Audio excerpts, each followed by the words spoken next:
It's TIE Fighter Renegades, a Star Wars podcast.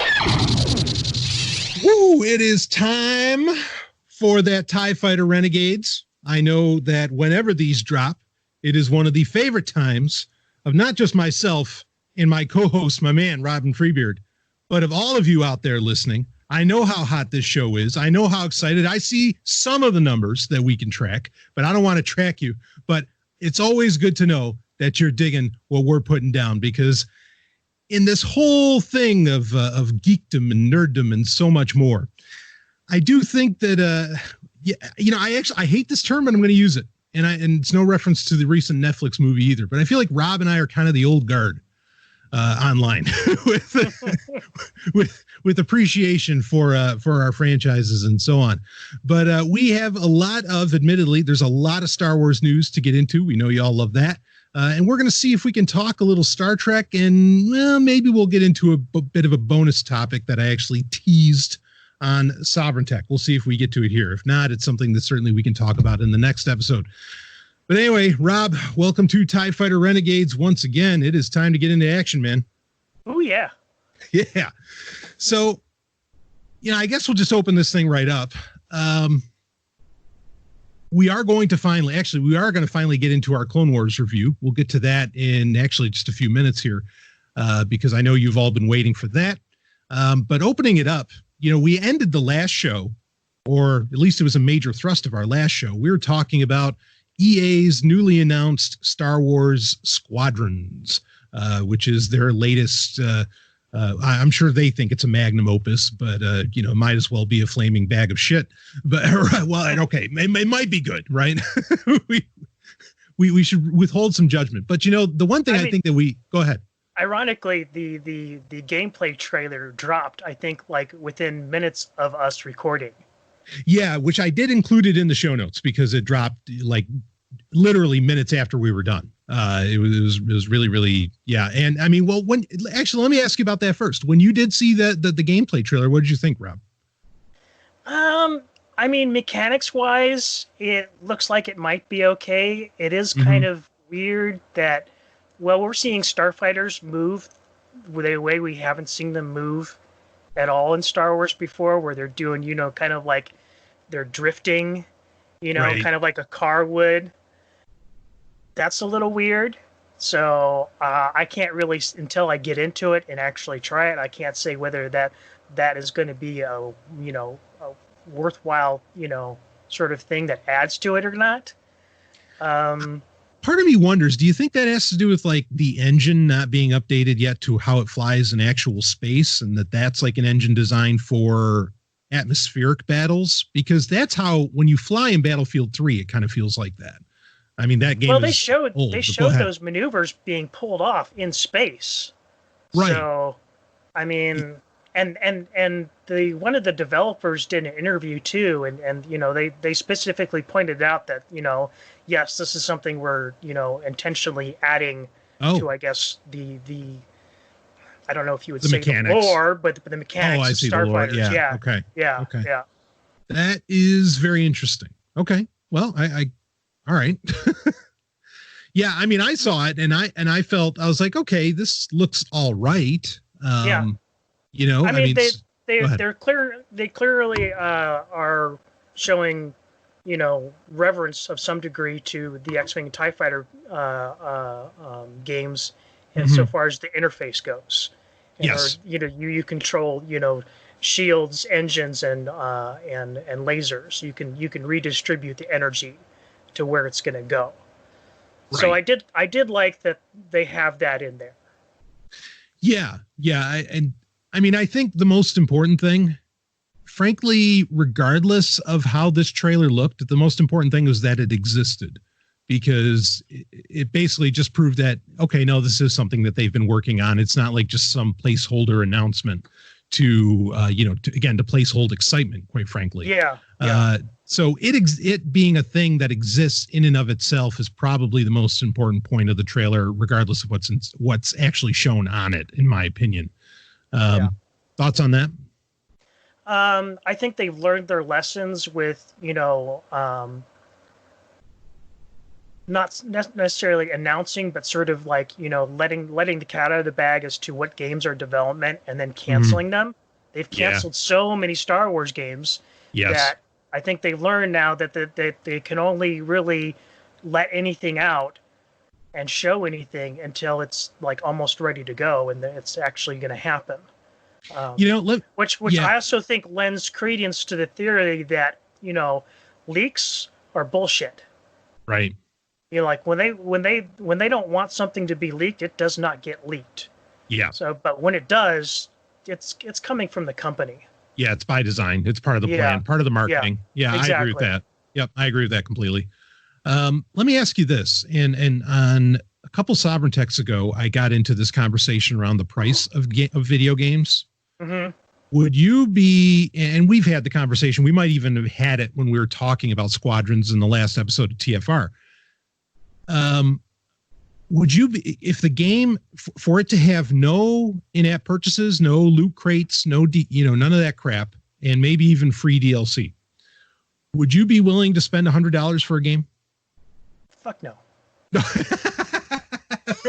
That's no way. No. Okay. No. All right. Just putting that out there. Yeah, but it is worth noting that this game is only $40. So it is far less than the standard. Yeah. I mean, admittedly, so the last time EA bit my ass, I pre-ordered Battlefront 2. Yeah, same here. Yeah, and in fact, you're the one that convinced me. Because I had been burned with Battlefield 1. I'm like, I don't know. And then you talked it up. I'm like, all right. Well, that's because I bought into their imperial marketing, which ended up being, not worse than propaganda. But anyway, yeah, I hear you. So, but I mean, even for that, the deluxe edition of that cost $80, right? So, I mean, it's not like games don't already cost around that range. I just know that eventually something has to give with, like, to have, games of this kind of caliber, which it appears to be very high caliber, at least from the trailer. And to not have, loot crates and all the other horse shit. I don't think it has to be the answer, but unfortunately, I feel like the answer is going to be that these games are going to be way more expensive. But go ahead. Wait, I think everything that's going on with this game is very deliberate. Mm-hmm. So EA got really burned very badly in the press and in the public because of Battlefront 2 and all of the loot crate shit and, crap going on with that. Right. And the gambling mechanics. I think that while, there wasn't a whole lot of backlash coming from Lucasfilm, I do think that they did come to him and say, hey, you need to make this right with the next game. I think this game is like EA's kind of like forced olive branch to the Star Wars, community. That's because you look at the way that all the customizations in this game and things that you can do with your starfighter and your pilot and all this, it looks like it was primed for DLC add-ons, loot crate, shit like that. It was already set up and ready to go for that. And I'm sure it was probably at some point going to be a $60 or $100 game. Mm-hmm. But they decided because I think Lucasfilm stepped in, basically stepped in and said, no, you can't do the same thing that you did with Battlefront 2 that you're going to do with this game. Yeah. So this is going to be a loss leader like that. Yes. Yeah. Okay. I mean, and if it is, dynamite, and you know what, people probably play it for fucking ever because it'll have to actually be a good game, and it has to deliver on the value. And it's going to be even harder to impress us because I'm just like you. I'm one of these people that the game industry hates because I don't like multiplayer. Yeah. I'm interested in the single player, so like my plan still at this point is to subscribe for that 1 month of the Origin access and try it out for a month. And if the, it could be an awesome multiplayer game, but I'm not interested in that. Yeah. Same. And I almost I don't want to have the conversation here. It'd be fun to have at some point because there's a part of me, I'm so big on stories in games. Again, we're into the single player, you and I, primarily. And I mean, story is just everything to me. It's why I love JRPGs and so much more. Yeah. But admittedly, like now that you have people who make YouTube videos where they're basically movies, you know, they're them playing the game, but it'll include the cutscenes and everything else, and they turn it into like a 3 or 4 hour movie, which is actually how I experienced Fallen Order. I'm worried that's enough for me. Like, I'm like, okay, no, that's great. Yeah. You know, and like, I don't even have to play the games anymore. Like I could just watch them. And anyway, there's a conversation to have around that, but I don't know. I think there's multiple reasons why that is so popular. First and foremost, like you said, you don't have to pay for the game if which you're interested in the story. Second is I think, a lot of people that are really into those Let's Plays and stuff like that are perhaps the younger siblings of people from our generation. And, you know, they're trying to get caught up. Well, no, but they experience video games mostly through, you know, watching their older brother, you know, play. That is not actually, you know, playing the game themselves. You might have solved a very big riddle for me. That is incredibly insightful in my opinion, because you and I, like our generation, as it were, and our generation is kind of hard to define, right? Like we're, you know, Generation X or millennial, or are we Zennials, right? You know, it's because the world has changed so much in our lifetimes, at least in its infrastructure, not that humans have changed. But we're like the first generation gamers. Yeah. You know, like we didn't look up to anyone playing those games. Like we were the ones trailblazing, playing these games and being so hot on about them. That you really might have struck a chord, because I mean, I'll just say quickly on a personal level, like I'm really into music, you know, as much as I'm into games, I'm certainly into music. There is no doubt in my mind, as much as I love heavy metal, that my love for heavy metal comes from the fact that I thought my older brother was so goddamn cool, you know, and that like he was the great hero, that I just wanted to be him, you know, and I just wanted to kind of copy whatever he was into. It's like, oh, he listens to heavy metal, and even as I got older, so he listens to heavy metal and he gets laid. Okay. You know, I'll put it that way. I think you've got something there, and we'll expand on that at some point, I'm sure, but, and I need to integrate it and think about it more as well. But that's a very interesting thought. So, well, anyway, I mean, Squadrons. So would you say after the gameplay trailer and so on, would you say cautiously optimistic? Yeah, I'm cautiously. I mean, I've heard something about the single player campaign that I'm not exactly too hot on. Which is? That the way it's going to work out is yes, there's going to be, you know, an Imperial side and a Rebel side, but instead of doing, you know, a Rebel campaign and then you finish and you do the Imperial campaign, or, you know, vice versa, it's going to jump from mission to mission. Oh, and you have to play both? Rebel Imperial, Rebel Imperial, Rebel Imperial. I'm not a fan of that. No, I'm not either. And I don't think it even makes sense game-wise, because then you really don't get, like StarCraft did it where, okay, first you play the humans, then you play the Zerg, and then you play the Protoss, right? But you do them completely, and then you go to then you play the next race. Yeah. And that made sense because the depth of gameplay required you to play as one race for a long time, you know, and to really master what they do. So yeah, that scenario doesn't make sense to me. I have a feeling that the reason they're doing this is for some sort of reason of continuity, and that as you move on to the next mission, there's going to be context in the Imperial side of things that'll come up in the next Rebel mission that you wouldn't have unless you played that mission as the Imperial side. Yeah. So you're going to be informed on things that the characters in the Rebel campaign aren't aware of, but that are happening in the story, and they want you to get that all at once. Whereas you and I probably both prefer is to go through it, play one campaign where you're the Rebel side, or play the Imperial campaign, and then you play the other side to get the alternate point of view, and then you go, oh, that was what this was all about, and this is why that happened, and so on and so forth. Yeah, Yeah, I agree with you. That is how I'd rather do it. I get there is, I mean, like novels, like the Alexander Freed novels of Alphabet Squadron, they're written like this, where one chapter is Rebel, next chapter's, Shadow Wing, well, and so on, right? Like it's Rebel, Empire, Rebel, Empire, Rebel, Empire. And I get that there is somewhat of a narrative sense, and there is a buildup of when the major conflict is finally going to occur. So I can kind of appreciate that. I just think with video games, when you're trying to master controls and gameplay, I don't think it makes sense. Yeah, no. Yeah. Especially given that we know that there's going to be vast differences between the two sides and the way the ships handle. Right. Yeah. At least I hope so. Sure. I mean, if they totally water both sides down to make them, very similar to one another, then yeah, I'm going to dunk on this game so fucking hard.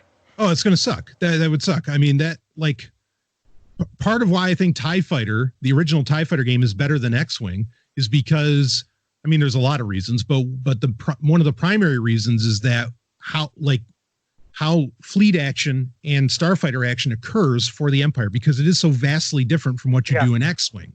Yeah. You can be far more, no pun intended, rogue in X-Wing and more singular as to where you have to think about things very differently in TIE Fighter. And that's what I like about it is the dramatic difference in style, and I think the best term for it is fleet action. Well, that's kind of, I'll go with cautiously optimistic as well, but that's a little disappointing. I wasn't aware of that, what you just talked about. Damn. Well, that said, something I don't think we have to be cautiously optimistic about, we can just be full on optimistic about, is, the tried and true. That being something that I know both you and I have had, and you've certainly had a much closer one, a very, very keen eye on with the last great flight simulator for Star Wars, that being X-Wing Alliance. There's been a pretty hardcore mod community around it. And there's been one particularly very hardcore mod that you shared with me, a demo of in a TIE Fighter, and it was fucking gorgeous. Link is in the show notes for people to check this out. But I mean, even when you see the glow effects on the blaster bolts, or from the engines, or around like a docking ring bay with the shield, stunning. I mean, just has such a great fucking look. I mean, give me the breakdown on this, Rob. They've got dynamic cockpits now. So, you can actually see the motion of the ship as you're maneuvering stuff, and the lighting on the interior of the ship, changes as you're moving around. Mm-hmm. So it's fully 3D and everything, and they've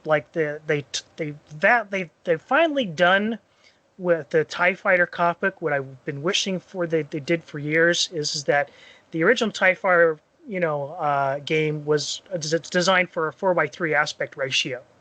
Right. And so it doesn't really, work as well if you're trying to do it in widescreen, because, in TIE Fighter you have just that, little round window.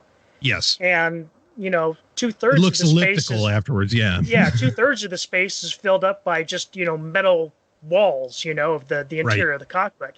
And so they finally zoomed it in, the window, so that, the window fills more of the screen. So that was a huge improvement. So now, is this going to, I didn't even think about that. Is this going to work like on 21:9? Is that something that they're, as far as, that's so fucking good. Not only is it working in 20:9, they're going to have it working in VR. Oh. What do we need squadrons for, right? Exactly, right? Yeah. That's what you said to me. Yeah. You're like, we don't need no stinking squadrons. And I was like, yeah, baby. Oh, I love this. That's precious. That's the best term I could think of. It is absolutely precious that this sort of thing exists. I mean, I've seen great experiences. Like I think they took Free Space 2. This is one of the most heavily modded PC games of all time. And they modded it to where it was they turned it into a Wing Commander sequel called The Darkest Dawn. And that was a tremendous experience at the time. And this is, well over 10, maybe even over 15 years ago. But yeah, when the passion comes in from the fandom, and they have a game that they can actually do this sort of thing to, the results are almost always brilliant and far better than anything any game dev house could come up with. Yeah. That's awesome. So this I mean, go ahead. This is a mod that's been going on for 20 years now. Right. Yeah. So, and yeah, they've got some really experienced people working on it. You know, the sad part is that I imagine EA looks at this and, you know, instead of thinking, here's what EA should think. How do we make a game that garners that kind of passion and community? But that's not what they think, because they need you to buy the new one in 2 years, you know, or in a year. And what a shame that's not the way of thinking, you know. It's all short-term thinking, like everything else these days. Yes. Yeah. Hit the nail on the head. That's, well, I don't want to say it's the problem with everything, because the world is far more complex than that, but that is a major contributor to a lot of problems, is that everything is short-term. But yeah, man, I loved it when you shared this. It was such a joy to behold. And again, everybody do check it out. It is in the show notes. Keep track of it. Is there what's the official name for this? Yeah, it's XWA Upgrade. XWA Upgrade. Right. So it's X-Wing Alliance Upgrade. Yeah. Yeah. Amazing. So yeah, keep an eye on this, folks, because I mean, this is going to be, after Squadrons comes and goes, this will still be here, you know, and you're gonna, and I just, in fact, I love that they're making this work on 21x9. That alone is amazing. Killer. All right. Well, anything else on this, Rob? No. All right. Well, let's talk about something else that's a little more of the tried and true, that made a comeback in the year of 2020. And that, of course, is something we've teased for months now, because it actually finished its first run on Disney Plus a good 2-3 months ago, perhaps. And that is none other than season 7 of Clone Wars. And I think it is absolutely fair to say that this is absolutely the last season of Clone Wars. I mean, the way that they ended it, and spoiler alerts ahoy, folks, they're going to be rampant here. You've had plenty of time to watch it. It's only 12 episodes. But I mean, the way that it ends, it leads right into Rebels. I mean, it rams right into the wall of Star Wars Rebels, you know, without question. Overall, Rob, I guess we could open this up asking the question. All right. Well, actually, no, let me start with this. And we talked about this a little bit off air, but this is really, while it is 12 episodes, let's be fair here. This is really more like only 4 episodes. Like episodes, there's a 4-parter that happens, and it is and there's a lot to discuss around it. Episodes 9 through 12 are really what this is all about. This is really what we wanted. That said, okay, so we'll say that, but yeah, let me ask you then now, and then we'll get into some points here. Did you like season 7 of Clone Wars? I liked the last 3 episodes. Right. Yeah. Yep. Yeah, I hear that. Same. I mean, yeah. Go ahead. Yeah. Well, I mean, I guess it was the last 4. Yeah, wasn't it? Yeah, the last 4 episodes. Yeah, it's 9, 10, 11, and 12. Yeah, the first couple of storylines, you know, with the Bad Batch, it was okay. The second, you know, batch of episodes with the Ahsoka meeting those 2 sisters, I could have done without that. That wasn't really all that interesting. I didn't think it was. It does link up with the. I think, doesn't it link up with the Ahsoka novel? Yeah, I'm sure it touches on it in some way. Yeah. Because I remember it being talked about before, in some context. So I mean, you know, if you're a completist, it's definitely worth watching the entire series. But if you're just out for the conclusion of, you know, that time period, the last 4 episodes is all you really need to see. Yeah, and I mean, and I think you would agree with me. The last 4 episodes aren't just the only thing really worthwhile here, but they're brilliant. Like, I mean, they're phenomenal. Yeah, I mean, just in so many ways. Right. I mean, it's amazing Star Wars, as Clone Wars had become the standard for being, you know, years ago. Yeah, I want to bring up a couple points on this. and there's so much to analyze here. There really is. Okay. We're going to talk more about Bad Batch after our review of Clone Wars season 7 for reasons that I'm, people might already know about, but we'll get into it here. The thing is that I felt like this was being touted as, okay, we're going back to the good times with Anakin and Obi-Wan and Ahsoka and so on. I did not feel like it was that at all. Like, this did not match the marketing that Disney was putting on it in any way. On the reverse side, you would agree with that? Yeah, well, I mean, we know for a fact that the season was very truncated compared to the original plans for, the next season of Clone Wars. Yeah, because we still didn't get the Kyber Crystal episode, right? Exactly, yeah. I forget on Utapau or whatever. Yeah, exactly, on Utapau. Yeah, Crystal Crisis on Utapau. That's it. Yep. Which you can see the animatics of, but go ahead. Right, yeah. And they were also going to do the Asajj Ventress story that we got in Dark Disciple. Mm-hmm. And they were also going to do the Darth Maul storyline that we got in Son of Dathomir. Son of Dathomir. Yeah, actually, you see some of the really cool, the Mandalorians that work for Maul. You get to see those designs in the flesh, as it were, or in action, as it were, that you normally really only saw in that comic series of Son of Dathomir. So yeah, you're right. It is truncated. I mean, it again, the marketing felt like it was going that direction. And it certainly referenced all the material that you mentioned, I think, but I don't know, that was somewhat disappointing to me. Yeah. But then what you do get in the last 4 episodes is so damned good. But there's a problem even there. And that is the reverse end of the spectrum. There's what you thought it was going to be leading in, and then there's what it leaves you with after the fact. Because really, as much as this smacks right up to Star Wars Rebels in a very beautiful way, the direct story after this is the Ahsoka novel by E.K. Johnston. Right. And that novel does not, like, the tone of the last 4 episodes of the season and the tone of that novel are night and day. And Clone Wars is the night, and Ahsoka novel is the day. And not only is this season truncated, but they changed a lot of things about this season too. So sure. I think what E.K. Johnston wrote, what she knew of the events prior to her book, were based on the original plans for the Siege of Mandalore. Uh-huh. And the way it was going to go down originally is that, Order 66 happened while they were still on Mandalore. Right. And that Ahsoka and Rex were going to fake their deaths. Right. And they changed it in this. Yeah. Yeah. And there was other things that they changed. I mentioned to you before we started recording, like the episode with the 2 sisters. Originally, it was going to be a sister and a brother, and Ahsoka was going to have a boyfriend of sorts. See, now, okay. So if she did have a boyfriend, that would play more with the tone of the novel Ahsoka.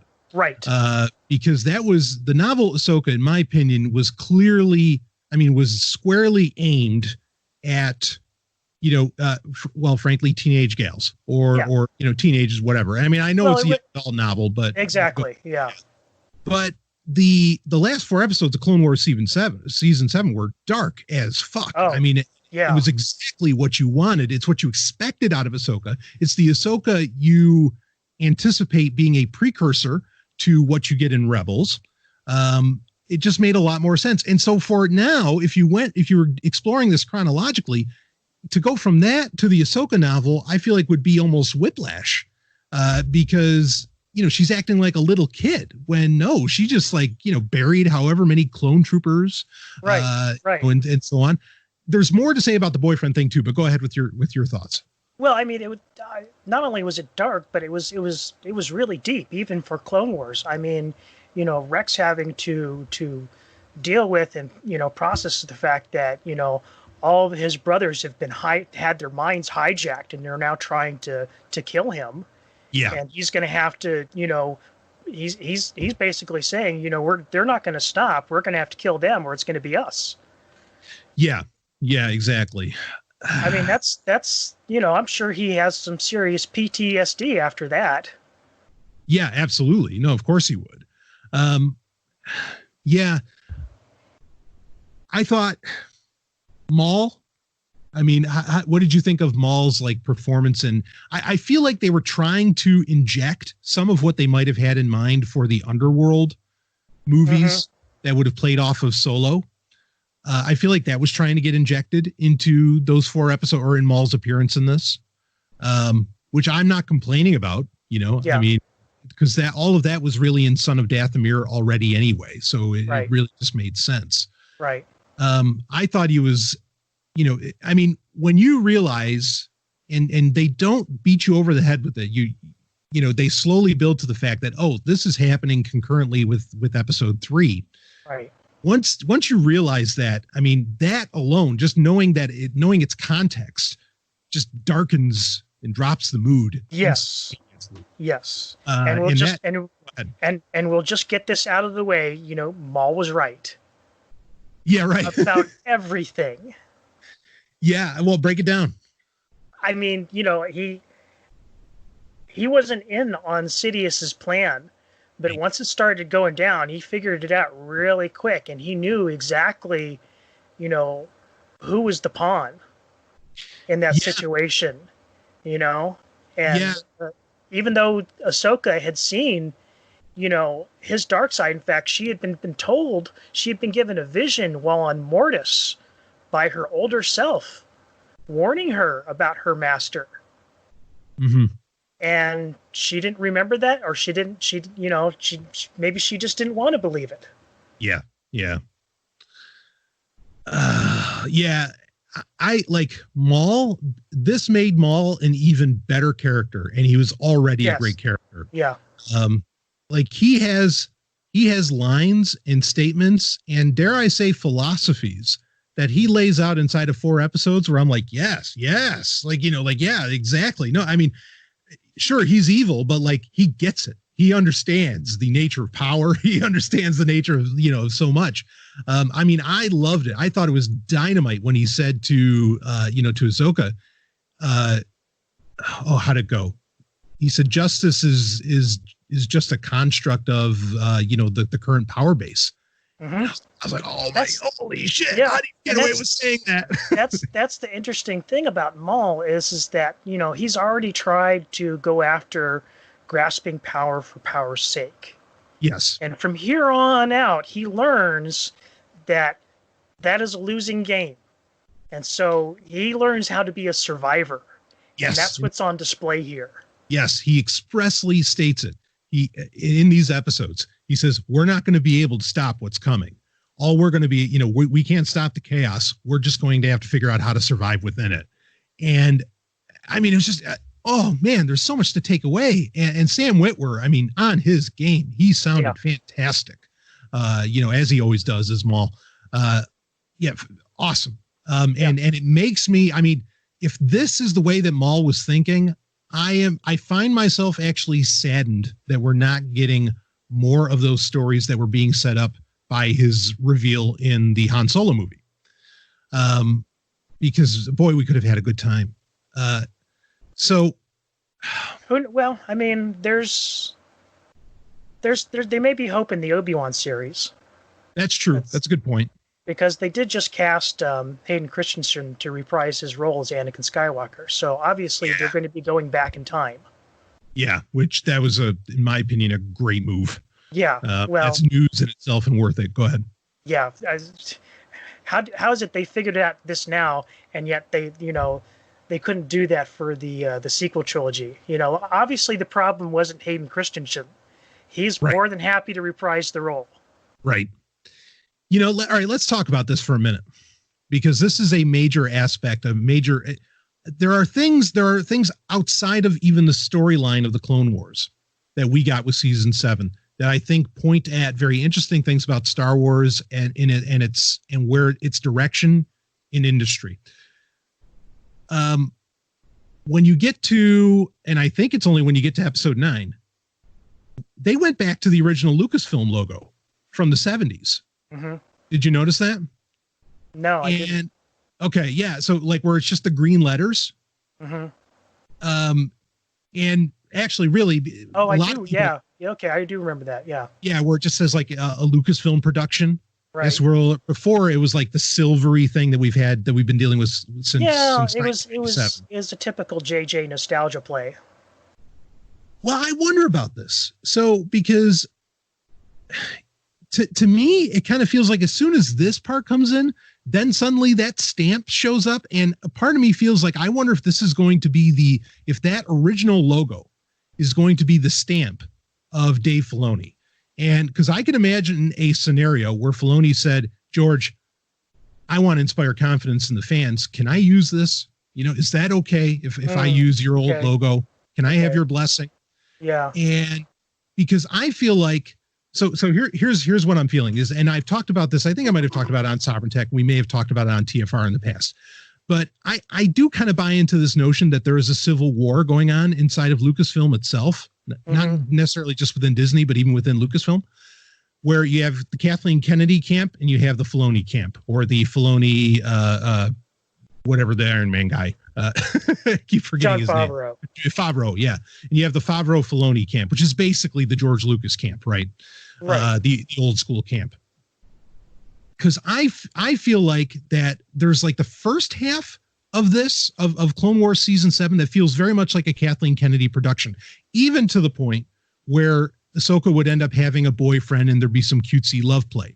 Just like I feel like the Ahsoka novel feels like a Kathleen Kennedy plan, because Kathleen Kennedy's plan is to reach this new demographic, right? Right. That might be out there. And we've talked about that. And so I guess a part of me wonders if Filoni is, again, trying to put his stamp on it, and that those last 4 episodes was Filoni getting carte blanche, to, go ahead, make these however you want them. Because, again, these were so adult. Not that Clone Wars didn't already go there years ago with season 5, 4, 5, and 6. But, yeah, that's a sense that I got. Do you have any thoughts on that? I mean, any read? Yeah, I mean, I don't know that it's an actual civil war. Mm-hmm. I think that might be the perspective of some people, obviously outside of Lucasfilm, but maybe within as well. Mm-hmm. I don't think that Kathleen Kennedy and Dave Filoni and Jon Favreau are actually in any sort of like intentional conflict. Okay. That's my belief. I mean, first of all, we're going to talk about this. We're kind of getting ahead of ourselves here, but one of the executive producers on Bad Batch is going to be Carrie Beck, who is one of Kathleen Kennedy's hires, and she worked on Star Wars Resistance as well. Right. And I think she also worked on Rebels. But yeah, she was a Kathleen Kennedy hire. So, there's some crossover going on here within the internals of Lucasfilm. I don't, I like I said, I don't know how much of a civil war it actually is. I think that's kind of an outside perspective for the most part. Okay. Yeah. I mean, that's fair. I don't know. It struck me when I saw that logo, when I saw that classic logo come up. And I mean, it got, understand, I haven't seen that logo since I was probably like 10 because, George Lucas switched up everything, after the special edition. Right. So I mean, yeah, it's a nostalgia play. I don't disagree with that at all, but I wonder if there's a little something extra being said there, because again, the feel of those last 4 episodes was so wildly different from the rest of the season. Mm-hmm. It just makes me wonder, like, I don't know, like it feels like something happened there behind the scenes, but yeah, I can only guess. I will say that I do get the feeling that in season 7 here, we know Dave Filoni has his fingers on a lot of pies right now. Mm-hmm. And he's probably stretched pretty thin within the company. Yeah, so absolutely. He was probably not taking sort of the hands-on direction with those first 2 storylines that he did previously took in, the previous 6 seasons of Clone Wars. Right. But I think that when it came time for those last 4 episodes, I think he took that on whole hog and, he did his thing. Yeah. Yeah. Yeah. I mean, Yeah, I just, when Bo-Katan showed up, like everything just went up to 12. You know what I mean? Like, everything just turned right up, and I was like, all right, here we go. we're going to be fine. Yeah. Okay. Well, all right. Well, let's shift it up. I mean, let's talk about, things we didn't like, things we did. What would you say? I guess let's start with the positives. I mean, like, what was your favorite moment, would you say, of season 7 of the Clone Wars?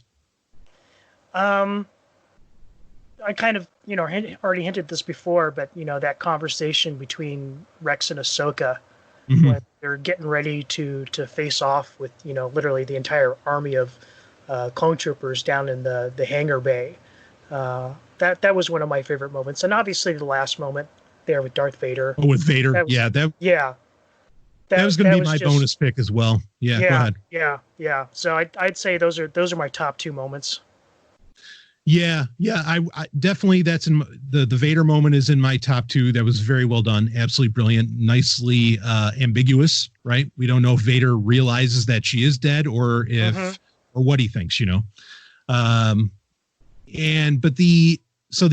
my favorite moment was probably the conversation between Ahsoka and Maul in the throne room when they're about to, go to town on each other. And when he gives like a lot of those quotes, I mean, it was, and he's realizing, he's like, oh, this is what Sidious did. And it's perfect, and it gives so much justification to what George Lucas was doing with the prequels, which I love that as well. Like, that's a nice bonus. It's a great scene anyway, and it's a great lightsaber battle. Of course, one of the best, I think, in Star Wars history. Yeah, actually, that they did something new with that lightsaber scene. That was actually a mocapped lightsaber scene, and I don't know if most people know this, but they actually brought in Ray Park. Oh no, I didn't know that. Yeah, they brought in Ray Park to do the motion capture for Maul. So yeah, that fight scene is phenomenal. It puts to basically every other lightsaber scene in Clone Wars to shame. I agree, which is a tough. That's a tall order because because that has had some of the best lightsaber action we've ever had. I was amazed at just how good that was. But you can tell the difference between something that's hand animated, because a lot of the motions that they make in the lightsaber battles in Clone Wars, they are kind of somewhat jerky and stilted at times, where they're making these movements and they kind of come to a sudden stop.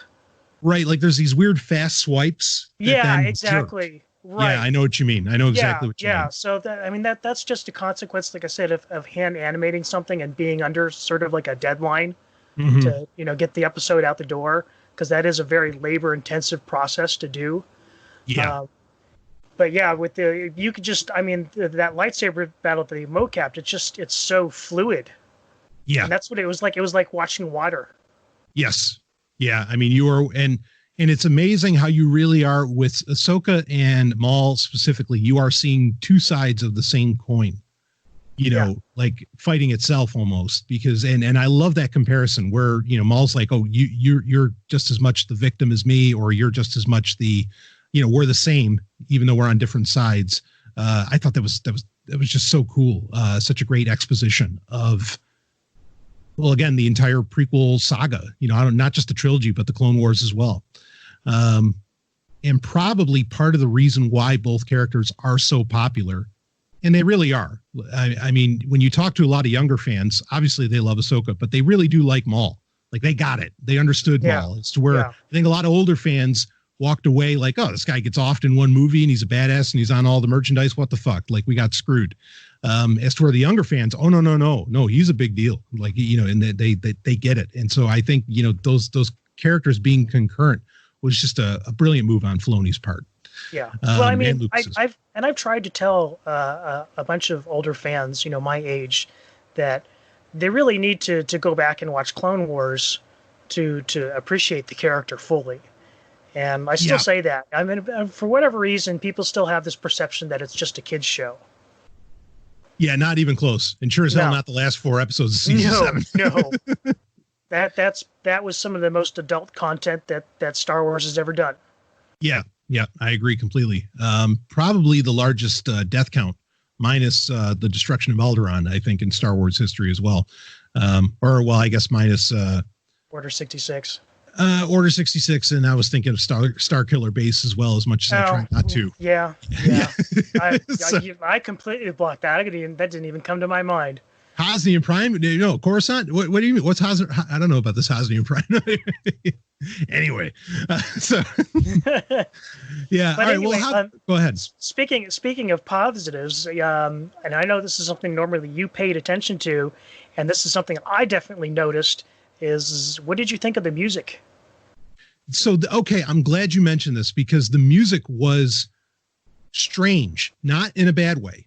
Right. Was that Kiner? Was Kevin Kiner? Yes. I had to look. Okay. I couldn't believe it at first. Because I'll tell you who I thought they hired. I thought they hired Vangelis to come in and do the score. It was so Blade Runner. Exactly. Yes. Yeah. That's exactly what I thought. Yeah.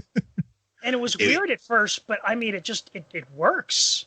Oh, it fits so well. Yeah. Even when Ahsoka's like when she's in hyperspace.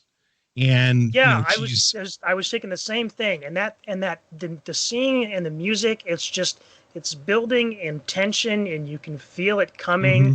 And the music just, brings it full throttle.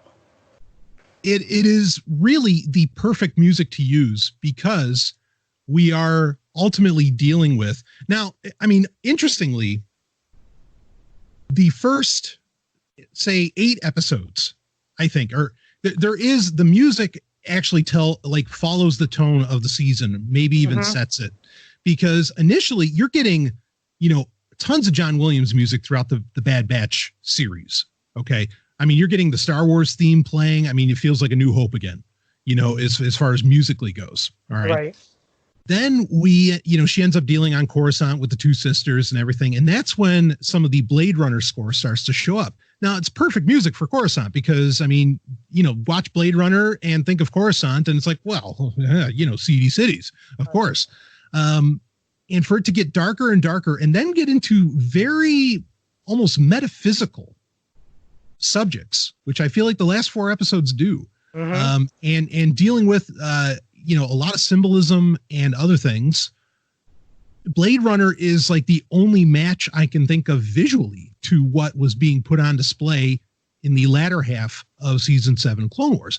So using, basically taking cues almost literally from Vangelis. Well, fuck yes. Why not? And kudos to Kevin Kiner for being able to mimic the masters like John Williams, Vangelis, and so on. But I mean, yeah, give me your thoughts too, man.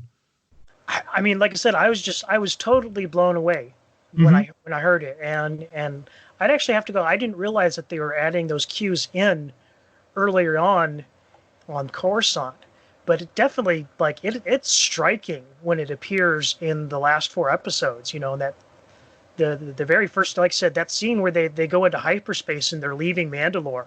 Mm-hmm. It really does. It just hits you. Yeah. Yeah. I mean, it's perfect music. It's a perfect tone. But it's also it's so brave because it's unlike anything Star Wars has done before musically, and this really kind of expands the horizons of what Star Wars can be. Yes, and it is. I feel like it always really works because the last time I can think of this happening is when Kevin Kiner again was scoring. Was it season 3 of Rebels when they went to Lasat, or when they were dealing with the Lasat people and they went to they went through that, I don't know, wormhole or whatever the fuck it was. Yeah. To find their new homeland. And in that they played very weird music, and even StarWars.com made a big deal about the music that they were playing at that time. I agree. It's bold and it's the right move to go ahead and experiment with these different kinds of tunes and tones. Because as great a legacy and almost unmatched of a legacy as John Williams will leave this world with, to grow beyond that and to have something fresh and to not have to hear for the next 100 years, the Star Wars theme over and over again. Yeah, please do.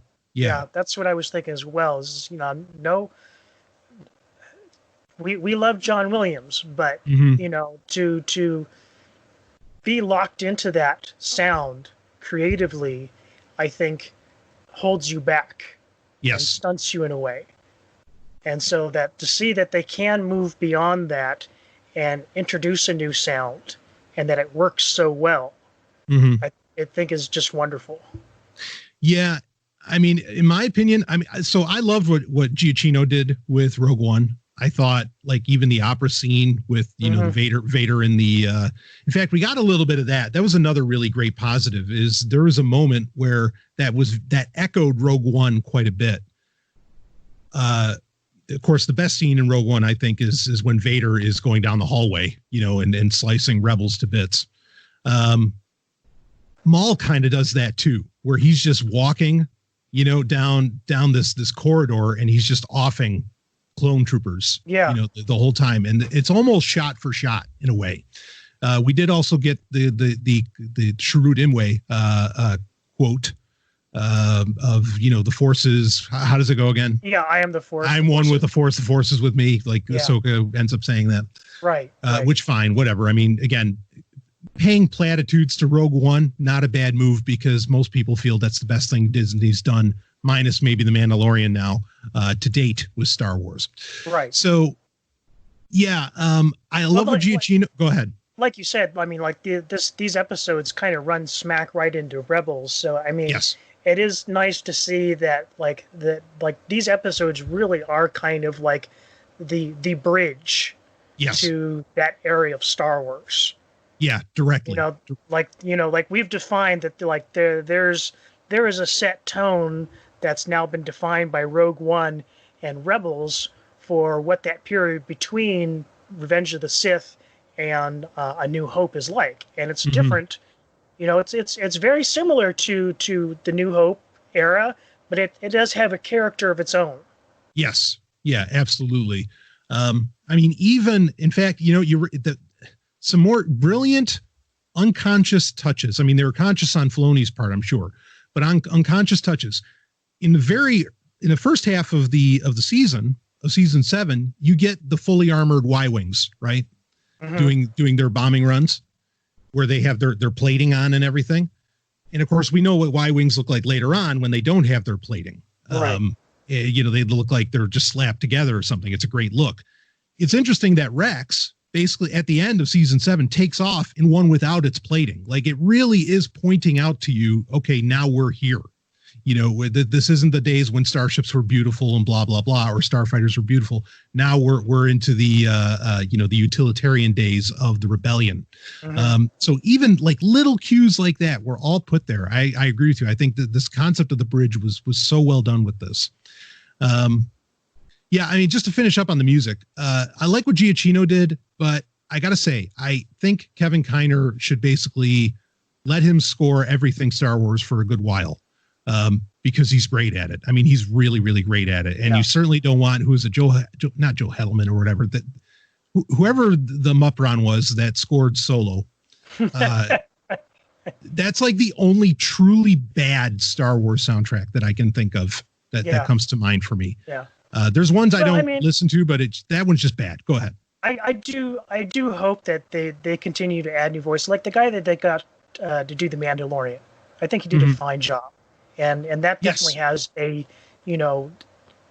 sound that is unique to that show. Not unique, period, but it is unique to that show within Star Wars. Yeah, absolutely. But but it's also a sound that like fits in with the Star Wars universe, because it has that 70s flair, a bit of Western to it. Yeah, and it still just works. I agree. So yeah, I don't mind if they want to go places, but they need to. Someone's really got to pay attention, because you can't let what happened with Solo happen again. Actually, everything that happened with Solo, you can't let happen again. But the music, certainly so. I also kind of feel like season 7 of Clone Wars kind of heals that, because that is a movie that would have potentially been a bridge.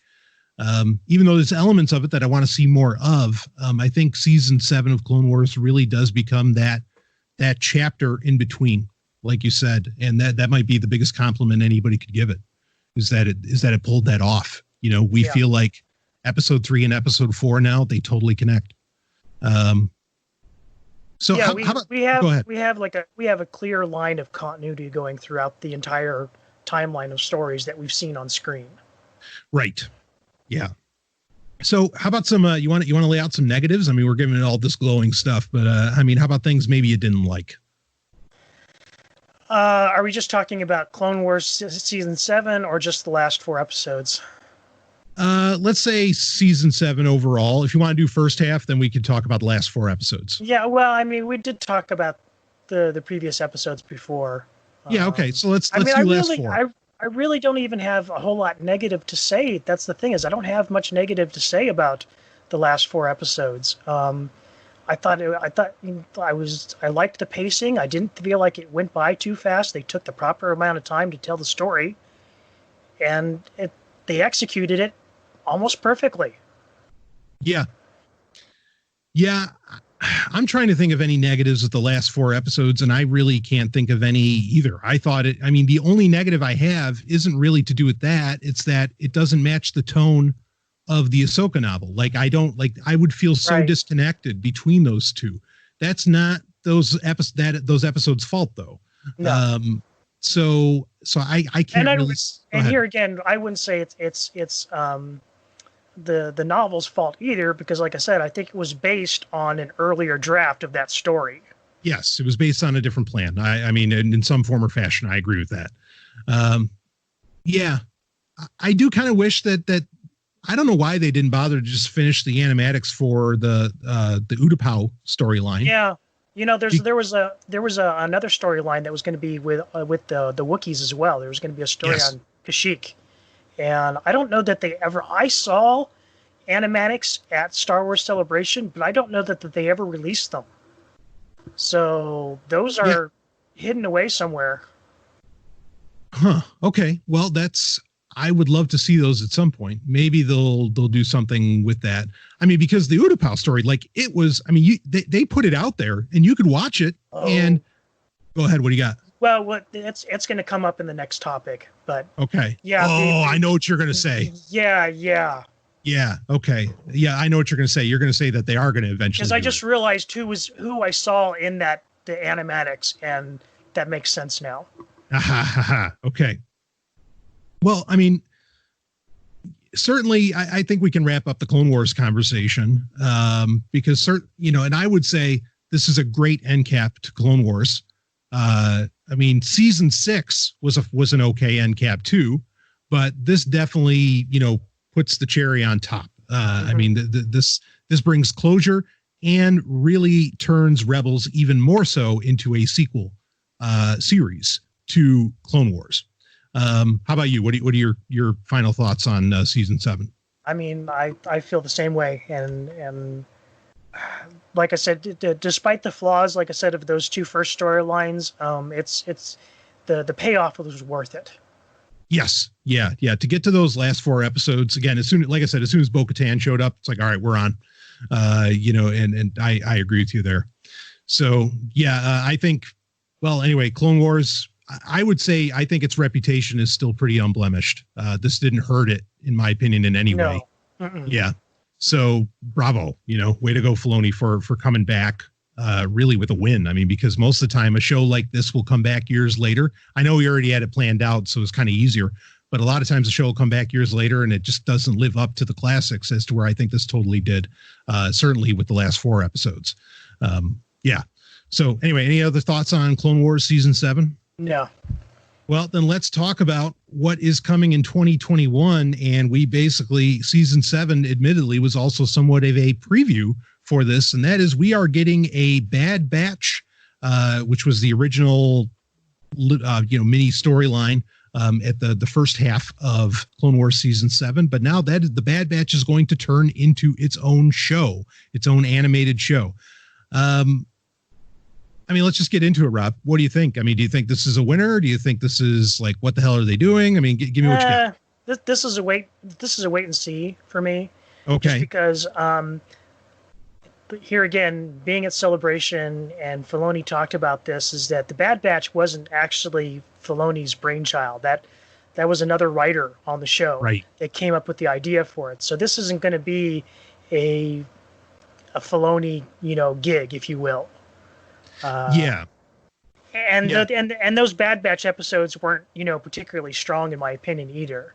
And what I was saying before is like these animatics that I saw at Celebration that haven't been released, the Bad Batch goes to Kashyyyk, and I assume that's where Order 66 goes down for them.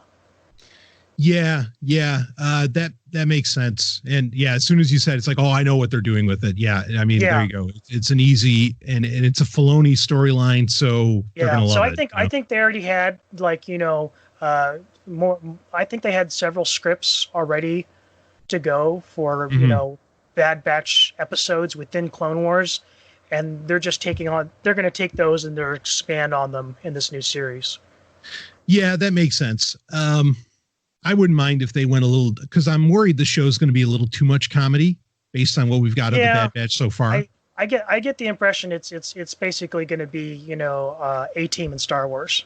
Yeah, no, I mean that's literally what they are. They're the A-Team, and as somebody myself who is, and I mean people you can't imagine, as somebody who is a massive A-Team fan, and I mean I really really am.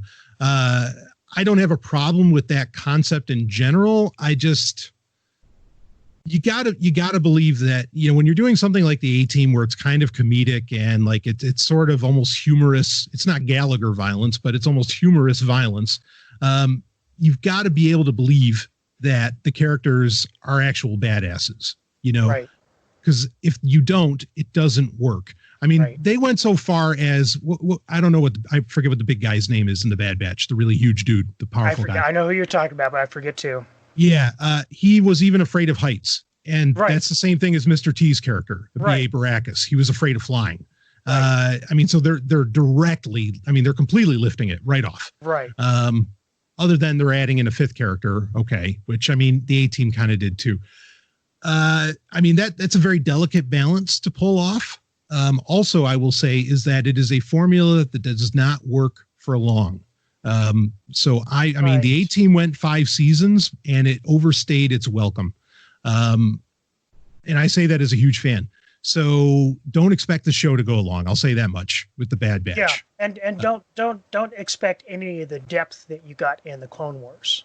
Right. Because here again, like I said, this as far as I mean, we haven't had any announcements about who's behind this or anything, but just from being at that the show at Celebration, Bad Batch was the impression that I got from Dave Filoni, and he was talking about it was not a story that he was really passionate about doing. It was something that one of the other writers on the show was constantly nagging him about. And he like, there is somebody behind this that is really passionate about the Bad Batch. It's just not Filoni. Yeah. It's a shame too, because if you remember in the main Star Wars comic, there was the group of like, they weren't renegades as in they didn't work for the Empire. They absolutely did. They were taking direct orders from Darth Vader, but Darth Vader had his own little 4-man squadron of like badass stormtroopers. And one of them had a lightsaber and which I thought actually worked, like, and because they were really clever and you believed that they were that badass and the dialogue worked for them. But again, it wasn't funny. Like they didn't make it humorous. And so I think it worked in that sense. I wouldn't mind if they wanted to kind of like play up to them being like the precursors of that sort of thing. But, I don't know. Yeah, I agree. I don't see where this is going to end up being deep or dark or anything like that. I just can't picture it going that direction. So, again, I'll state, I give it 3 seasons at best, because, again, otherwise the formula gets tired, in my opinion. Well, I'm wondering how much story there is to tell, because are they going to end with Order 66 like Clone Wars did, or are they going to go beyond that? That could be interesting. I wonder if... Because if it picks up where we left off with them in season 7, there's not much time left. I mean, it's an easy sell to say, well, they're mutants, so Order 66 didn't affect them.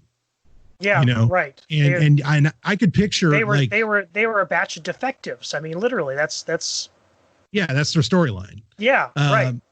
Yeah, so like particularly say on Kashyyyk, if they were doing that storyline, and I think that's brilliant that you brought that up.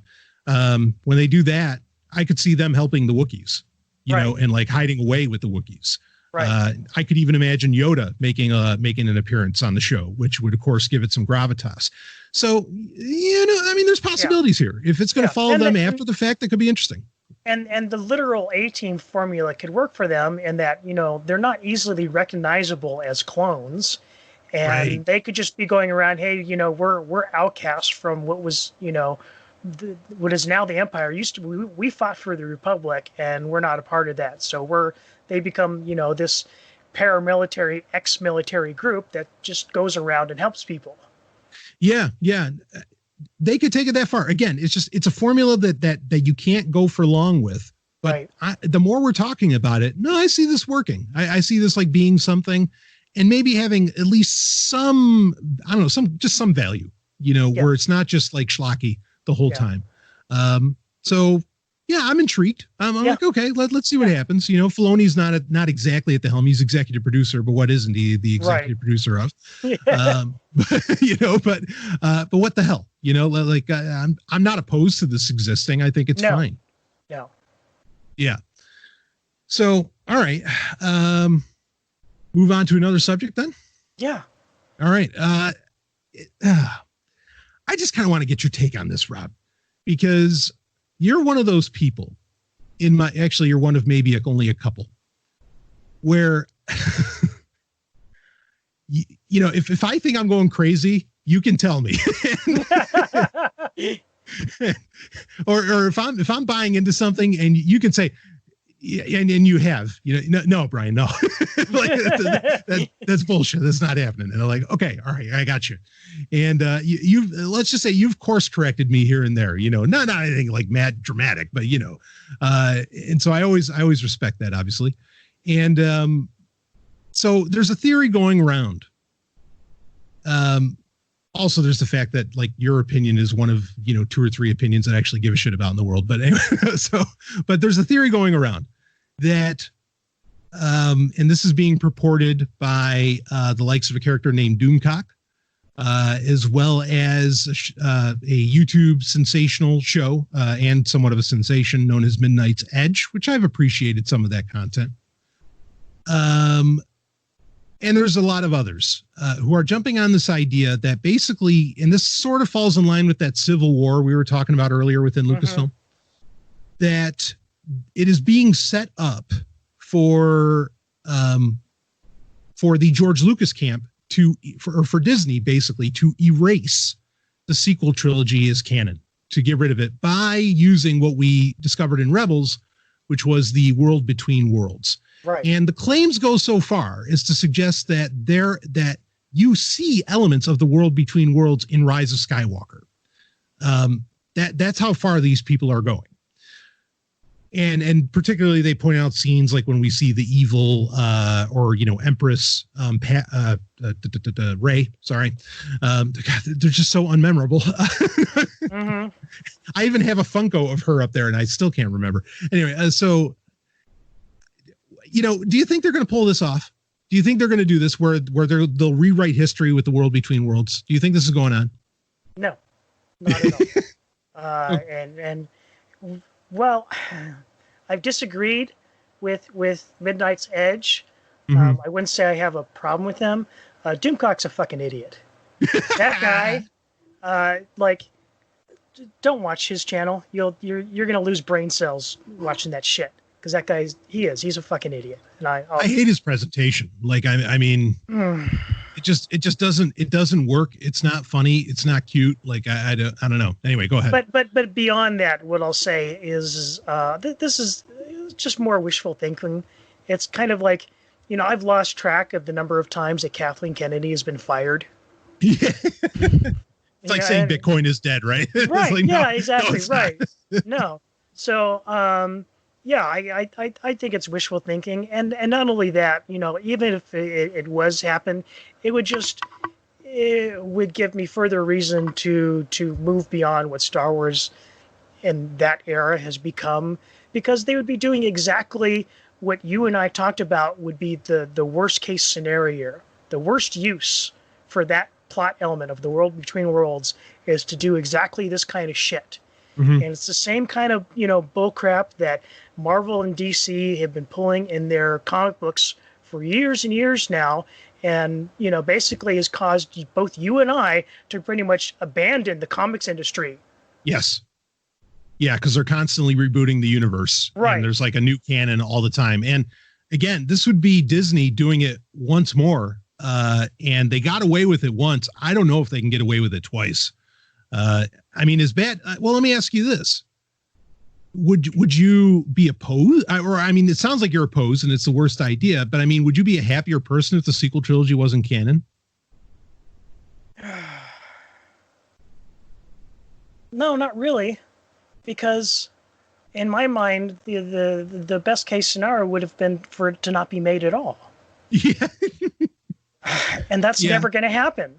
So there really is no sort of like second prize here, as far as I'm concerned. It is what it is. It exists. We just have to deal with it and move on. Yeah. My thoughts on it, I guess I'm not exactly opposed. And we talked about when The World Between Worlds was introduced. Was that season 3 or season 4 of Rebels? It was one of those. It was the last season. Yeah, season 4. Okay. I think we talked for like an hour about it. Yeah. on TFR, because we were just like, okay, this is the most radical idea ever in Star Wars. Boy, they better not ever touch it again. It worked for what right. and exactly. Drama. That's why I'm surprised that you're saying that you wouldn't be opposed to it, because they're doing it in exactly the reason that you were kind of upset about it at the time. Well, go ahead. And I was the one to actually like talk you down and say, no, this isn't that bad. They won't do this. Yeah. And now they're if they are doing it, then they're doing the very thing that you were against to begin with. All right. Well, let's put some nuance to this. Like the idea of the sequel trilogy not becoming canon, I am fine with. Using The World Between Worlds for it, maybe not so much, but just to play along with what you're saying, admittedly, I had no idea that they would fuck up this much with those movies at that time. I had no idea, that it would be that bad. But that said, and the other thing is like this is there's no going home again. Yep, that's true. Mark Hamill has said that he will never be in a Star Wars movie ever again. So even if you get rid of the sequel trilogy timeline, you basically Luke's story ends with Return of the Jedi, and that's it. Well, unless they make, which we talked about, I think last episode, the idea that the next movie would actually be a Luke Skywalker movie between Return of the Jedi and. Yeah, but I don't think they'll do that. They're making blanket statements that they think that's the most interesting time of Star Wars to explore is after Return of the Jedi. Like that, Favreau has said that at this point. Obviously, a lot of the shows that they're making are doing exactly that, so it makes sense that they would say such a thing. But you, like I said, there's a hard limit on to what they can do without, recasting or CGI. Mm-hmm. Yeah, no, that's true. That's true. Well, so let me bring this up. This is a point I was going to get to as well, is that a part of me, I have been troubled, dare I say, by the visual dictionary of Rise of Skywalker, because there is a quick and I've talked about this many months ago in previous episodes. As soon as I got my hands on it, it was one of the first things where I was like, what the fuck is that about? Where the chasm that what's his name? Kylo Ren. Ren. Yeah. I can't remember any of them. I just don't care about these characters. But Kylo Ren, there's the chasm he falls into on Exegol, right? And the visual guide very clearly states that chasm, the Sith Eternal think that it's like a vergence. Yeah, it was a vergence in the Force. Yeah. Right. That there is something special about that chasm. It's part of what they call the vergence scatter. Yeah. So a part of me I wondered as soon as I read that, are they going to try and reboot some shit using that fucking chasm somehow, or this vergence? So I don't know if it's World Between Worlds, but I kind of feel like that might've been put there. What do you got? Yeah, I have my own ideas about that. But this is stuff that I'm working on. Okay. For myself. All right. Well, we're going to hold on those then. Yes. Yeah. Yes. We don't need to give Disney our great ideas. We gave them exactly. We already gave them one great idea with Mara Jade. I'll say that what I will say is there are interesting things that you can do with that idea that are not terrible. Aha. Okay. All right. Well, then there we go. So, but rebooting or erasing the sequel trilogy would be one of the terrible things. Is that what you're saying? Yeah, absolutely. Yeah. Okay. I think it's better to accept, the negative aspects of Star Wars's personality and grow and move on. Yeah. Yeah. Star Wars needs to self-actualize. Yes. I think I agree. It needs to learn to accept, you can't love people in slices, right? You've got to accept the whole thing. Yeah. Right. So anyway, I think what I'm waiting for. So we have a Poe Dameron book coming out. I think in August. That was a shock. Like it was a surprise drop. I am going to read that, and depending, I feel like if they are actually planning on this, on rebooting the sequel trilogy, there will be hints in that book. If they are not there, I am going to see the publication of this book as a vote of confidence in the characters of the sequel trilogy and the sequel trilogy as a whole on Disney's part. So that's really going to be my judgment call. Is a lot of it is going to be based on that book. So I would expect the latter, just me personally. Okay, like that it's a vote of confidence in the sequel trilogy. Yeah. I could see that. Well, we'll see. So anyway, so I wanted your take on that. I kind of expected how you'd feel about the whole notion. I feel like my universe would be a little bit better if Filoni was just, coming up with all the stories and we had a vision man, planning the future of Star Wars. Right. But at the same time, and maybe that will happen. I mean, that's not outside the realm of possibility. Mm-hmm. But, the thing I should bring up, and I think I did bring this up before, is that there were a lot of people that didn't like the prequels. Yep. I'll be the first to admit, I still do not care for Attack of the Clones that much. It's probably my least favorite film in the entire, the prequel trilogy. But what Filoni did with the Clone Wars, I think for me and a lot of people really kind of, I don't want to go as far as to say redeemed, because it didn't necessarily need redeeming, but it did, kind of do exactly that. It brought it into being what it needed to be great Star Wars. Right. I think there's a sliver of a possibility that he could possibly do that for the sequel trilogy. Maybe not completely. That those movies have some serious warts. I understand. I'm not trying to overlook or downplay anything. I'm just saying that you could do other things in that timeline that sort of maybe heal things to a degree or make them acceptable or passable. And that allows people to move on to whatever's next that comes after the sequel trilogy. Right. I mean, the hard part there, and I could see that, and if anybody could do it, it'd be Filoni. In fact, he's the only one, in my opinion, or maybe Claudia Gray. I don't know. But the only problem is that the nice thing about the prequel trilogy is that it happens over a fairly long period of time, as to where the sequel trilogy is like a matter of days. Mm-hmm.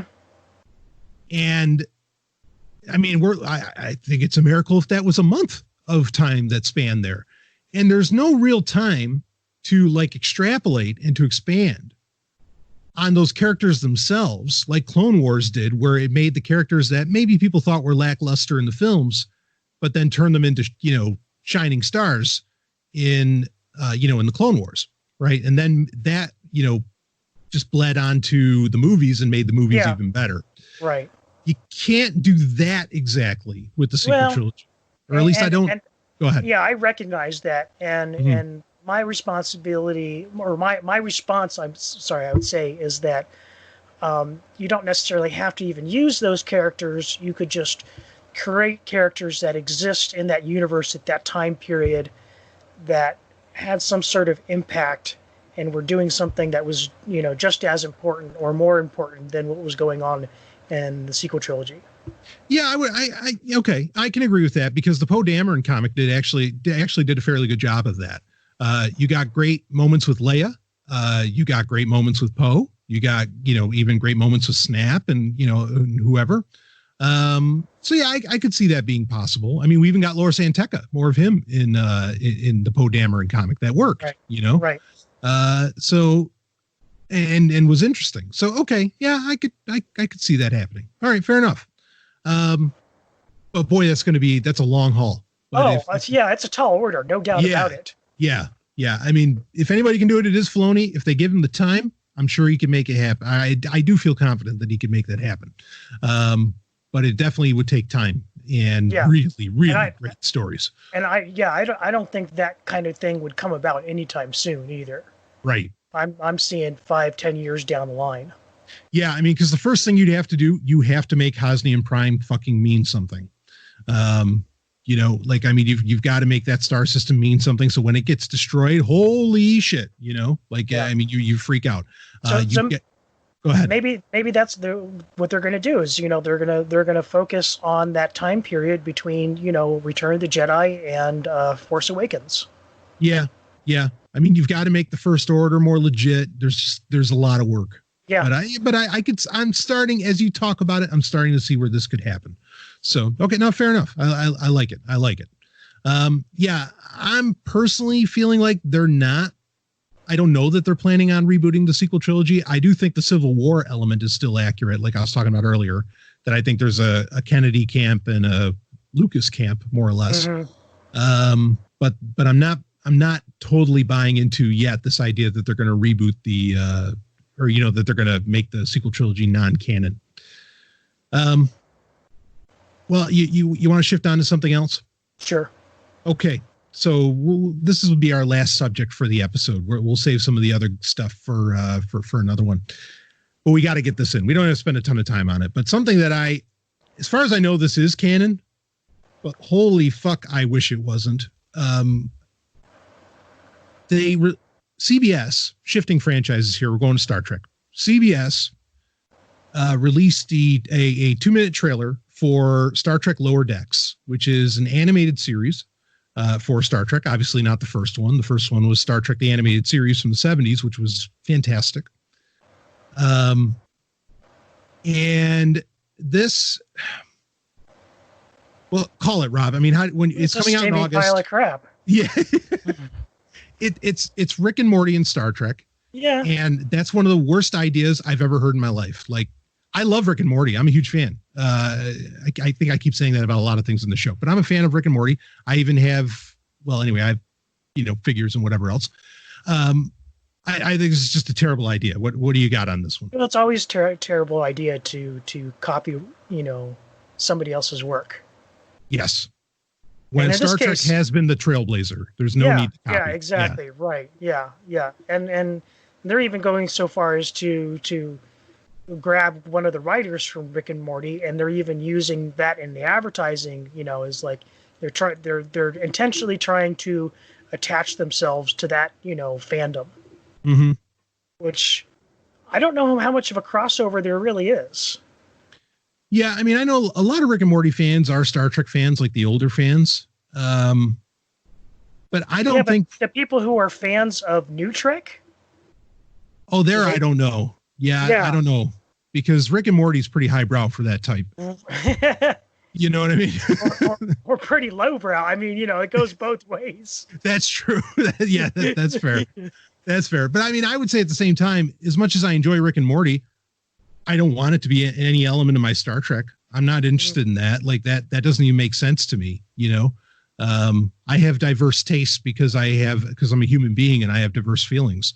I don't want everything in one, my biggest, I'll say this, I think the comedy, like I didn't laugh once while watching the trailer.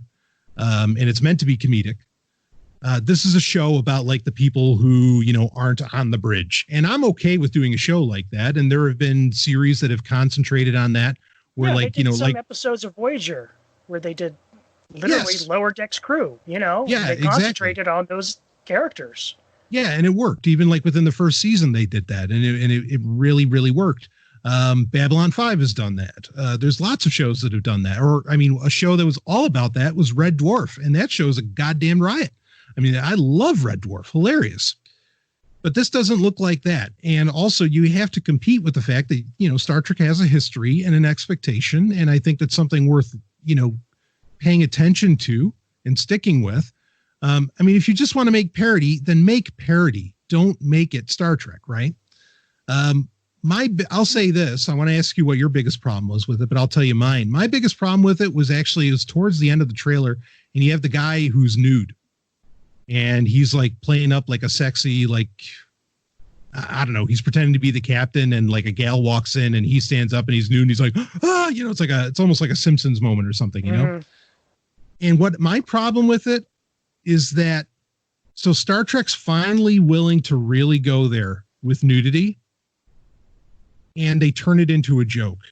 And what a missed opportunity for Star Trek to make commentary on, well, let's just say nudism or naturism, or whatever. Pick however, you express nudity and so on, or even in elements of sexuality. What a missed opportunity for Star Trek to go there, to be that adult, as apparently this show wants to be, and to turn it into a joke. I think it's a complete fail. They dropped the ball on this. Star Trek had an opportunity for commentary. If you're willing to do this, no. And in fact, it even shows how immature CBS really is, because they didn't even have the balls to do it in live action. They had to do it in a cartoon. It's like, I have so many choice words I want to use. Go ahead. You kind of hit the nail on the head. You used a very important word in that commentary. And Star Trek has always been commentary on modern society in one way or another. Mm-hmm. I don't expect a drop of that in this show. Period. Right. And that's what that's what they keep telling us. Is like, oh, you didn't think Picard was good? Well, no, you don't understand. It's commentary on this, and season 2 is going to be commentary on this, and blah, blah, blah. Okay, I get you. That's what Star Trek is about, commentary. You might not execute it well, but that's what it's about. But then you're feeding us this horse shit, and it's like, stop, Yeah. And it's not like, Star Trek can do animated, and it can do it very well. The 70s series was one such case. I think they were going to do a web series where it took place like in the year 3000 or something. Right. I remember that. It was all about the Federation falling apart. It was going to be a very dark show. Mm-hmm. I am game on for that. Like, let's do it, and do it animated to save on the budget, please. Of course, I totally understand that. That's fine. The designs that got leaked for that show looked really cool too. Oh, they're awesome. Uniforms alone, badass. Yeah. I totally agree with you. So this is missed opportunities, missed representation. It's just totally off the mark. Well, here again, it's Star Trek riding the wave of popular culture rather than trailblazing. Right. Yeah, exactly. No, you're totally right. And again, it's more of this clear sign that a lot of these franchise heads, be it Disney, CBS, whoever, their plan is clearly not to make, not to continue the franchises in what made them great, but how do we get more demographics? How do we bring in, more demographics and more people in all this? And frankly, that sucks, because that takes away the specialness of why people actually give a shit about these things in the first place. So yeah, this is a fail. Yeah. I don't know if I'm even going to watch it. Go ahead. It just shows how much, the industry had changed, because it used to be that, the marketing people were the people you had to, and the studio people were the people you had to impress with the pilot. Right. Once you got the pilot out the door and they signed off on it, it was up to the writers to bring, people into the show and more demographics and do whatever. Mm-hmm. But now you've got too many fingers in the pie. Yeah. Yeah. It's focus group to death. Yeah. It's focus group to death. The marketing is involved in every aspect.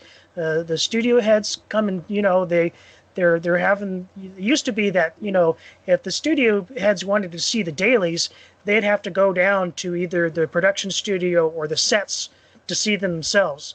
Now they can just email those to their computer, or they're watching it on their phone. Mm-hmm. And, and they're going, oh, well, I don't like this. And, let's do this. And can we try that? And they're able to fiddle in ways that they never did before. Yeah. No, I agree with that. I mean, and there was a slow progression of that, because eventually got to the point where, okay, you can give me the dailies on VHS and I can look at those, and then you could take it to the office, but even then it was a pain in the ass. Right. But as it got easier, then yes, more fingers got into the pies. You're totally right about that. I'm also worried that they are paying too much attention to the fans. And Straczynski's recently actually tweeted about this, the creator of Babylon 5, of course. And he said, no, he says, you can't, he says, I don't even want to be on the internet. He says, and he actually explicitly says, don't give me story ideas. Don't talk to me about story ideas, because he feels the instant that you do that, the creator, the writer, is basically sullied, right? Yeah, like tainted. he's tainted. Yes, exactly. And I think he's absolutely right about that. And I've always praised George Lucas for, no, he's the creator. You let him do it. You don't like it. Okay. You don't like it, but don't fucking tell him what to do. Right. I mean, I'm sure as fuck glad that Twitter wasn't around when episode 1 came out. Anyway, yeah, this is a fail. I mean, what do you, I assume you're not looking forward to this at all. No, it just looks stupid and silly and senseless, Mm-hmm. right down to the design of the ship, which is just the most absurd, ridiculous, stupid ship design I've ever seen. It is fucking awful. It is. Okay, so I mean, you look at this thing, and you've got, so in order to get to the engineering deck from the saucer section, you've got to travel down through the nacelle pylons and through the nacelles themselves to get to engineering. Yep. Unless engineering's in the saucer section, in which case at least deflector control is down in that section. So, like, who's volunteering to travel through the warp nacelles while they're in warp to go work on the deflector dish? Yeah, I'll tell you, I agree with everything you're saying. I think they literally wanted to make a starship that looked like a guy bending over. Yeah. I think they had that, and I mean, and I say that in only half in jest. I think, like, I'm also half serious. I think that's exactly what they were going for. Is that they are not, it doesn't have to be a guy, but just somebody bending over. Yeah. It's clearly meant to be comedic, but I think that was their impetus. Well, I guess, if it's, if because the tone I'm definitely getting is that this is the Starship Asinine. Yeah. That would have been a great name. Star Trek Asinine. Oh man.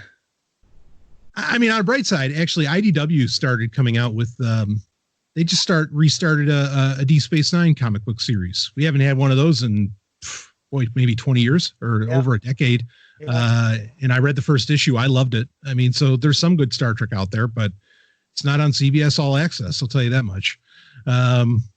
So anyway, yeah, I'm not looking forward to this either. So Star Trek Lower Decks, I don't know. Again, I don't even know if I'm going to watch it. I don't know if I could do it. I'm passing. Yeah. I've had enough. I just like with the Star Wars books, I reserve the right to force myself to watch anything that I know I'm probably not going to like.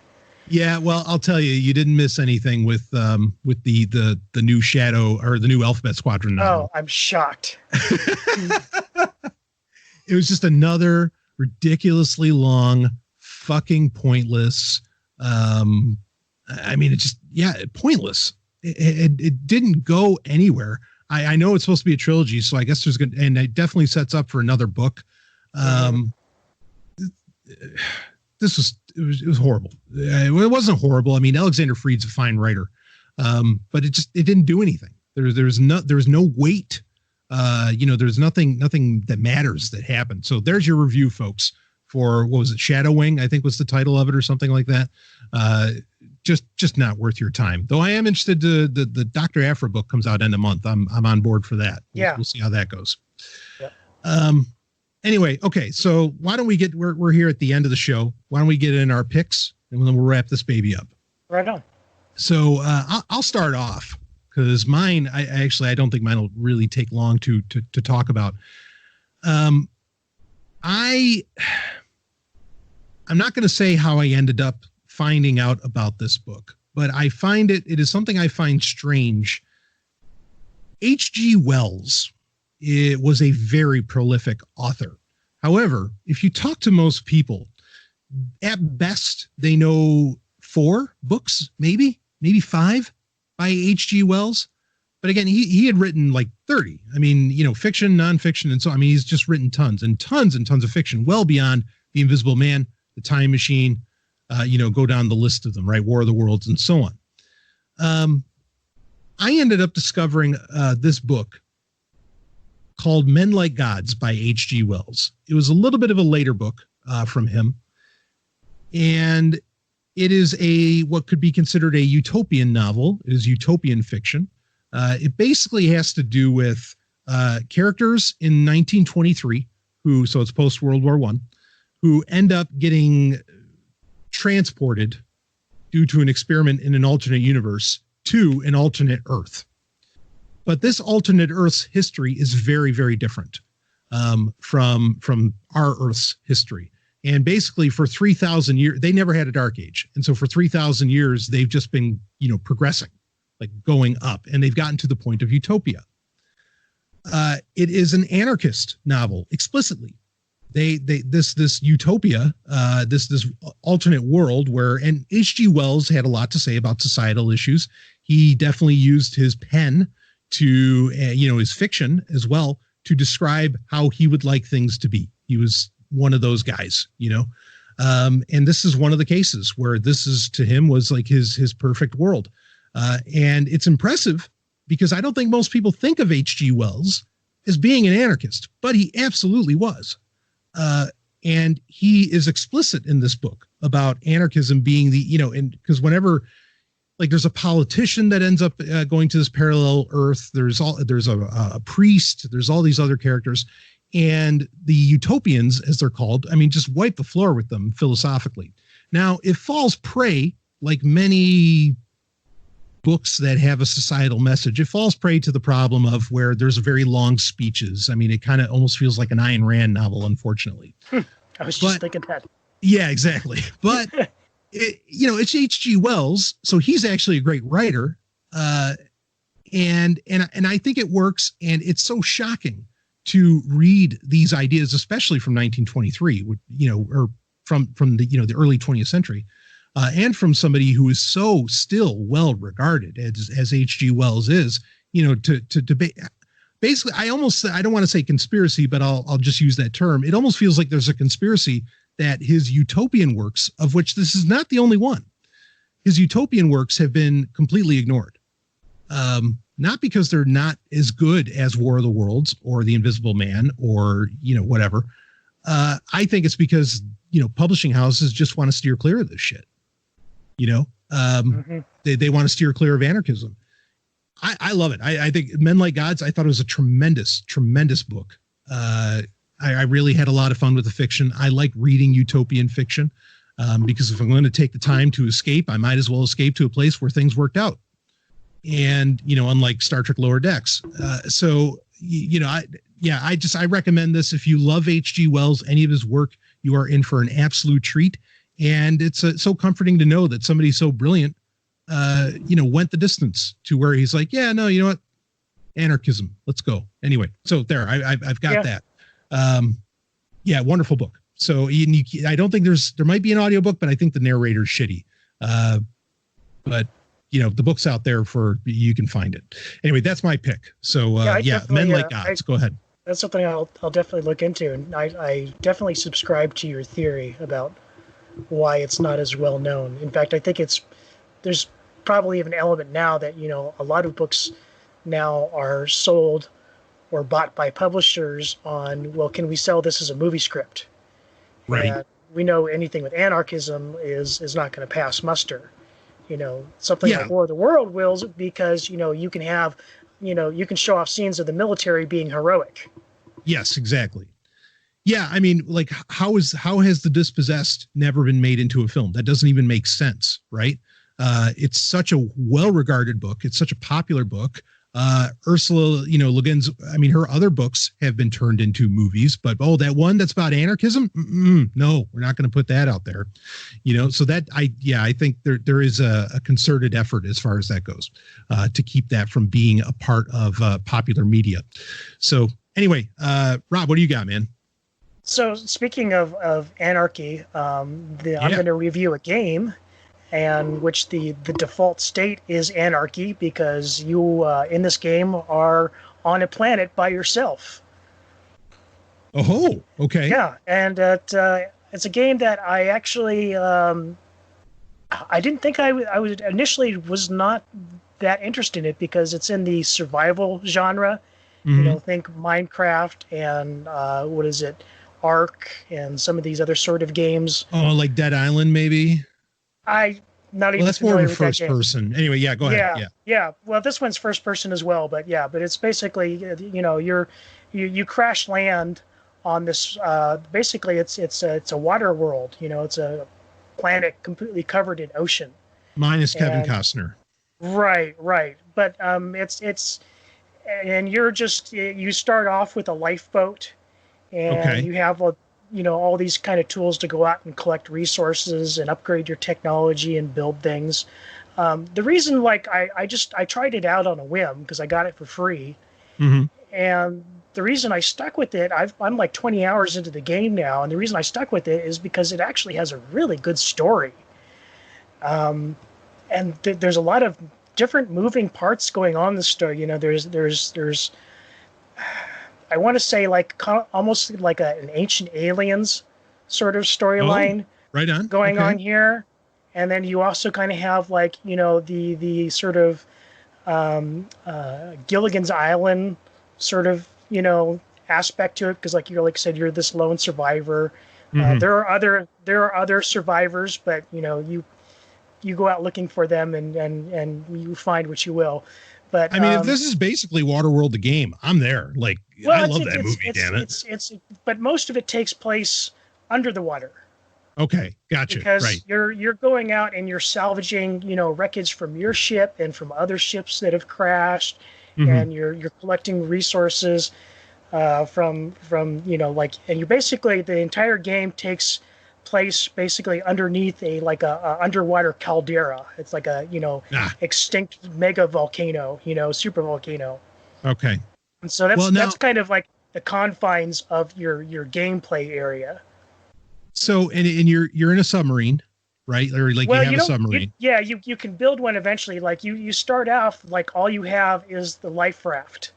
Okay. And it's got a replicator and a tool that you can use to they almost have it's like a portable replicator, it's a handheld replicator, and you mm-hmm. you say you point it at an area and say build this, and it'll build a structure for you. Okay. If you have the resources to build it. Okay. So you shared some pictures with me. This is a very nice surprise of the submarine from this game. And can I say what was on it? Oh yeah, absolutely. Yeah. So on the side, so it was black. Mainly black, and then it had red highlights, we'll say, the submarine. And then it says right across the side, it says Sovryn 1. And I was just like, oh, man, that's so sweet. And it looked badass. It looked so cool. I loved it. I thought that was so. And Go ahead. It is just it's for me, this game really just kind of it is in the survival genre, but it definitely kind of crosses over into other things. Because one, the story is so strong. Mm-hmm. Which is normally not what you expect from these kind of games, because it's not the point of them for the most part. And two, the visuals, are just the amount of flora and fauna that they invented for this game is amazing and terrifying. Well, I love that. That's what I loved about the Metroid Prime games, is that you could scan everything, and everything had a definition, or everything had a description. Yeah. And that's exactly what this game is like. You go out and you scan all these different, you can scan the plants, the animals, everything. And not only that is very, it is not a game that's based around violence. Oh, I love it. To achieve your ends. I love it. There, you will get attacked by different sea creatures, but your optimal ways of dealing with it are not with violence and by killing the creatures. That's fantastic. So when did this game come out? When did Subnautica, right? That's the name of it? Yeah, I think it was in early access for a while, but I think the final release was like 2018. Okay. So it's got a little age on it, but that's fine. And that's fairly recent. And there's an expansion pack, right? There's either, I don't know if it's expansion or a standalone game, but it is kind of like it's a new character, a new story. It takes place on the same planet, but a different part of it. Or I guess like part of it's like frozen over. So there are like, ice areas. Okay. Well, I mean, as long as the main game isn't in early access, I have no qualms with getting my hands on it, and I love the sound of it. I'll have to build the Sovryn 2, I suppose, so to keep my namesake in good order. No, but that's so great. Yeah, I mean, do you have like a ranking for it? Like if you gave it an out of 10? Oh yeah, this is easy 9 out of 10. 9 out of 10. Yeah. Okay. Yeah, well, that's an instant buy. Yeah, absolutely. It's not a perfect game, but everything that there's nothing in this game that for me that where I look at it and see that they tried to do something and they failed at it. There's nothing like in everything that they set out to do in this game that they put a lot of thought and effort into it, and it really shows. I love it. I mean, to have that like Metroid Prime element of like scanning everything and everything having a description.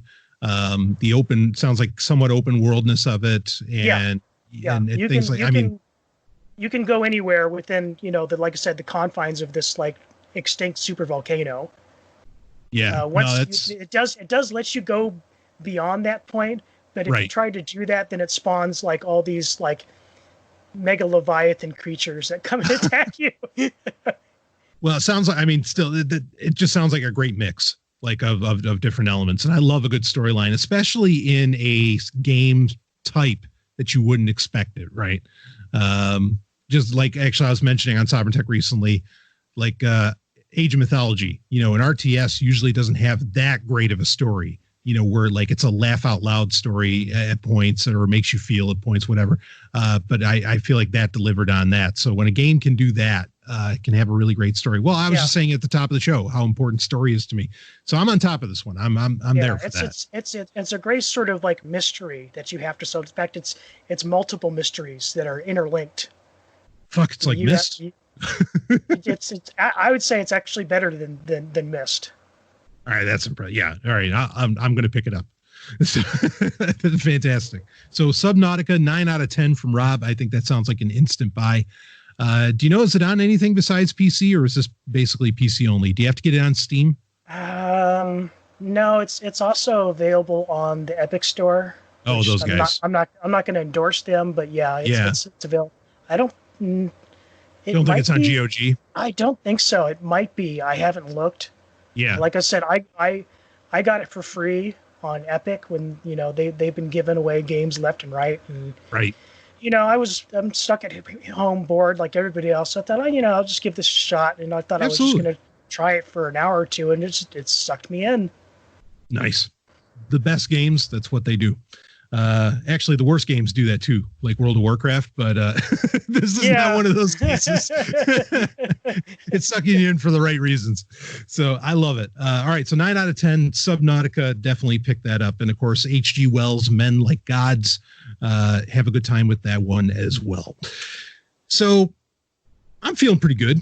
I mean, as much shitty stuff is coming out there, we've had some great stuff, I think, overall come out recently, and certainly some interesting things to come.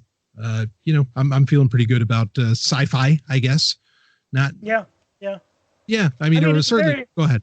At the very least, we have stuff like the X-Wing upgrade project, where like the fans are kind of taking a hold of the franchise and doing their own thing with it. Yeah, exactly. And I think there's other places where the fans are just going to take hold of the franchises and do what needs to be done. And that's what's got me really excited. That those are the things that make me feel good about where some of this is going. So no matter how bad CBS or Disney or whoever does, fans will clean it up, and I love it when they do. So We save ourselves, you understand. There's no one coming to save us. So there's our message for the show. Anyway, Rob, as always, man, great time. Yeah, we'll have a lot more to talk about next month. I did want to get into Tron 3. I'll just tease it.